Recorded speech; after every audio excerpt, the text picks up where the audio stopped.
you know, see, most of these boys came to my camps when they were little bitty. Yeah. So no, I can't tell you. I guess probably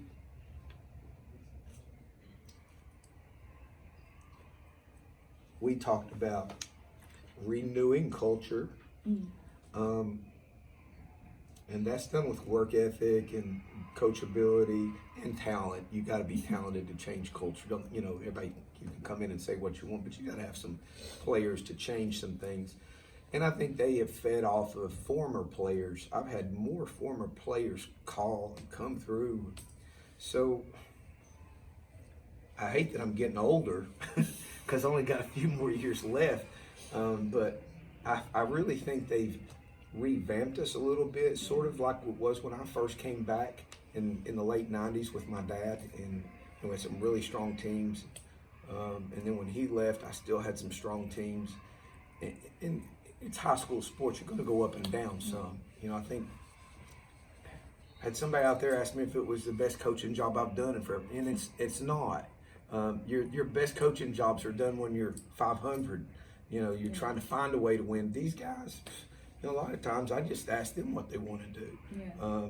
And that's something I think they've brought to the program, a new confidence, a new culture, a new way of sacrifice to do what you need to do for the team. And that's, you don't get that all the time in high school, because it is high school and they're still young and they make a lot of mistakes.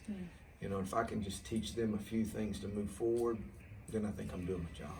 Chris, from the wins over Fulton to Trace's buzzer beater to the community support is kind of being at our fever pitch, especially in the latter half of the year. Just what's it been like? What's this ride been like for you from a veteran coach's perspective? I guess, you know, and I tried to talk to my wife about that, to be honest. I guess maybe I'm getting older, and it means, you know, you're a little bit more emotional because, you know, your clock's ticking down a little bit. And I can remember having those good teams in the past, and we'd have 400 students in the crowd, and I loved it, and I was energetic and part of it. I think the longer you do it, but you don't ever become numb to it. And I think if you ever do, then you need to get out. That's one lesson that my dad taught me. I still get jacked up a little bit. I still get excited. I still get nervous. I've been nervous for 2 weeks. And I told them that's a good sign, because that means I think we've got a chance. You know, so I think I feed off that sometimes probably more than they do. I love the interacting with the students and the fans, and because I think that's what it's about. You know, I really do. I honest to God think that's what it's about.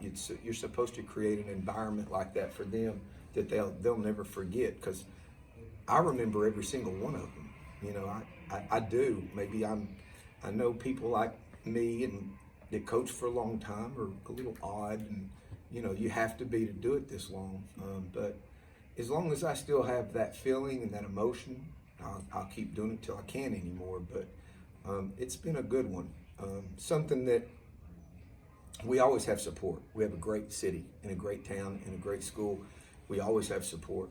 But when you make runs like this, it is a little bit different. It's a little bit more special, and I think it creates a buzz, you know, in town. You go into the store and people, hey, go Dragons, you know, stuff like that. And I love that. And I hope they've enjoyed it as much as I have.